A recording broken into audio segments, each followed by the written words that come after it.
Alright guys, I'm going to go ahead and record a quick video. I heard some people telling me in class today that they learned quite a bit from these videos and that I should put these up. And also, before we went on break, I thought you guys understood this stuff pretty well, but today kind of made me not so sure. So I'm going to actually record some videos on quadratic applications.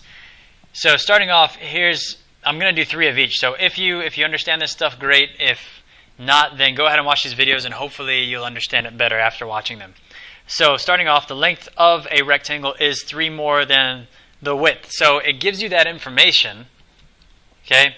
So you can use it, of course. So we're going to use it. Length is the width plus 3. So here's the width of the rectangle and this is the length. Now instead of writing L here, I'm going to write what it tells us the length is. Remember, it gave us that information for a reason. So the length is W plus 3. So there's the length, there's the width. Now if I'm going to find, it says write the function of the area in terms of the width. So the area, normally we would know as being length times width.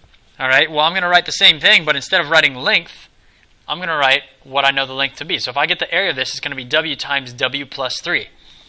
So my area is W times W plus 3, length times width.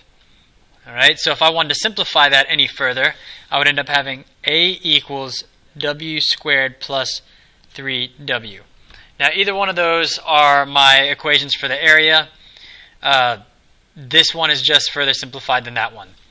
So anyway, I'm going to take this equation now, this area equation, and I'm going to plug it into my calculator because the next question I've got to answer is if the area of the rectangle is 130 feet squared, find the dimensions. So find the width and find the length. So, let's see. Let's see if we can, guess that'll work as far as visibility is concerned. I hope so. So I'm going to go ahead, tab, I'm going to type in my new function, which is x squared, and x is representing w, or the width, plus 3x. I'm going to graph that. Now I can't really, well, I got a pretty good vision or visual of the graph right now, but the problem is, all these y's, y only goes up to 4.63, and I need to be able to see 130 feet high, or feet squared. So this is representing the area, all right? So I need to make sure I can see 130 high on the calculator. So when I type this in, I have a line at 130 high. I can't see it though because it's only at 6.43. So I'm going to change my graph to where I can see, or my window settings, to where I can see at least. Right now, the Y max only goes to 6.43. I want to see at least 130. Let's go 150, just to get a good visual of this. All right, well, what you see happening on the side of this is that's the intersection point, which I'm going to guess is probably very close to 10. All right, on the very side right here. What's happening is this graph, this was our original graph. This was that area graph. So this graph is representing the area, and all the x values are representing the width. All the y values are representing the area. X values are representing the width. So what I did here was I graphed a line that's 130 high. So that's representing where the area would be 130. So the question is, where does this function actually become 130? So it's right there at that intersection. So now I'm going to, let me change my window a little bit further so you can actually just see, I'll just zoom out a little bit, see the entire intersection. So there's the intersection. I'm going to do menu, analyze graph, and I'm going to look for the intersection of that point. So what that intersection point is telling me, 10, 130, let me go ahead and write that here now. So what 10, 130 is telling me is that in this function right here, when w is 10, then their area is going to be 130. That's the function we just graphed. Okay, so when w is 10, area is 130, and that's the question. So if the area is 130, find the width. So we know it's 10, and the length. So the way we find the length is we take our width, which is 10, and we plug it into this original length equation right here at the top. We already found that out just from that information given to you at the beginning. So that plugged in up here is going to tell me that the length is whatever the width is, which is 10, plus 3. So length is 13. Then the last question is find the perimeter. Okay, well, if the length is 10, the width is 10, and the length is 13, that means I've got 10 plus 13 plus 10 plus 13 is the perimeter. So my perimeter is 46. Okay, on to the next one. Don't want to spend too much time on any one problem. So this one starts off like the one before. It said the length of the rectangle is 3 more, and it kind of talked about that a little bit. Guys, here in a second on this video, I might have to pause and go grab another calculator because it looks like this one's going to run out of batteries. But anyway, if I have to do that, then I'm going to get up and just take a brief break. So right here, this one, it says the following triangle has a height of, so 2x, has a base of x plus 5.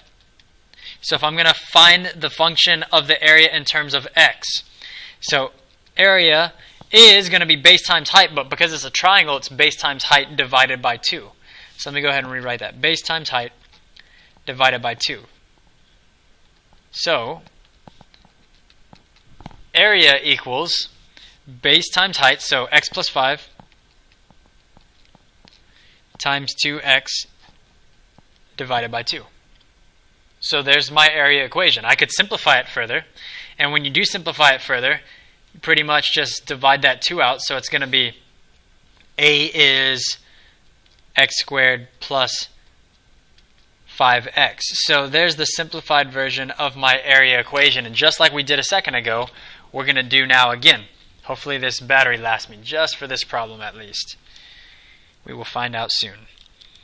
Alright, so I've got x squared plus 5x. I'm going to graph it. Alright, it's got a nice parabola. And it says, if the area of the triangle is 36 centimeters. Okay, well, again, this is representing the area, the y's, and the x's are, well, simply representing x in this case, because there's really no width or height that we know of just yet. So I'm going to type in a new equation that represents my area when it's 36 high. So there's a line at 36. I'm going to look for that intersection, analyze graph intersection. So it intersects at 436. So it intersects at, I'm going to write that down, 4, 36. So that's saying when x is 4, the area is 36. So when x is 4, so what's the height? Well, the height is 2x. So we found that x was 4, so it's 2 times 4. So the height is 8. And then the base is x plus 5. So it's 4 plus 5. So that's 9. Alright, on to the next one really quick. Hopefully I can get through this with one battery, and then I think I'm just going to end the video actually and start another one. So the length of a rectangle is 7 feet less than twice the width. We did this one in class today. So it gave me a little bit of information. Length of the rectangle is 7 feet less than twice the width. So there's the length, which is 7 feet less than twice the width, and here's the width. Now if I'm going to find my area, it's length times width. So length, which is 2w minus 7 times width. Let me rewrite that. Length is that. Okay, so there's length times width. That's the area. So again, if I wanted to simplify further, my area equation would be 2w squared minus 7w. All right, pretty straightforward. Again, going to clear this out. Type in my new function, which is going to be 2x squared minus 7x. X's are representing my w, while y's are representing my area. So do that, and then it says find the perimeter if the area is 15. So I'm going to type in a new function so I can see where my area actually is 15, and it's right there at the intersection where that line that's 15 high hits my area function. That's when the area is 15. So menu, analyze graph, intersection, just like the other two problems. We're going to find the intersection. So the intersection is at 515. So that is all I need that calculator for. If it intersects on the graph at 5, 15, that's saying when the width is 5, right? When the width is 5, the area is 15. So width equals 5. And then what's the length if the width equals 5? Well, length, we get back from up here, where it says length is 2 width minus 7. So it's 2 times 5. So let's write this down. Length is 2 width minus 7. 2 times 5 minus 7. So length is 3.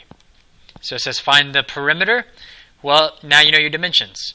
So if you have this rectangle that is 5, 5, 3, and 3, then your perimeter is going to be 16 total feet, or the distance all the way around. Okay, so time to pause on this video, and I will do another one on optimization here in just a second.